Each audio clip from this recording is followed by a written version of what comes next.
போயிட்டு வரும்போது யாரு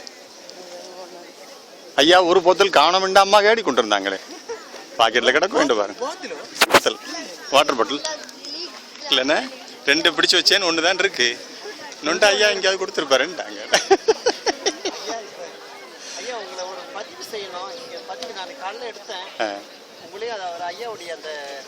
சத்தியஞான கூட்டத்தை பற்றியான ஒரு பதிவு செய்யலாம் ஐயா கோயில் இருக்க முன்னாடி இப்படி நில்லுங்க அப்படி பதிவு பண்ணிட்டு போயிடும். ஓகே எடுத்துட்டேன் சரி ஐயா நான் சொல்றேன் உங்களுக்கு. அதாவது இப்ப என்ன எடுத்தேன்னா ஐயா வந்து சத்தியஞானம் பயன்படுத்தி சன்மார்க்க பெருநெறியை வந்து அடையணும்.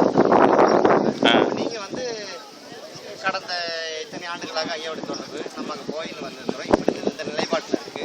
என்னன்னா ஒரு வேண்டுகோள் உலக தமிழர்களுக்கு, அதாவது குறிப்பா இலங்கை தமிழர்களுக்கு இந்த ஒரு நிலையை பயன்படுத்திக்கிங்க. எதிர்காலத்தில் அங்க வந்து இதை சார்ந்த பல அமைப்புகளை உருவாக்கலாம்.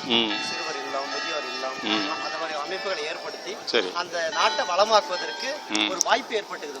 அந்த வாய்ப்பை சரியா பயன்படுத்தி, ஏன்னா ஒரு பொருளாதாரத்தை ஒருத்தவங்க கொடுத்தனா சரியா போகுதுன்றது யாருக்கும் வந்து அந்த சந்தேகத்தில் இருப்பாங்க.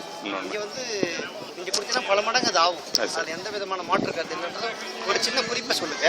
நம்ம நானு அல்ல உங்க பேச்சு எல்லாத்தையும் கலந்து ஒரு ஒரு ரெடி பண்ணி நான்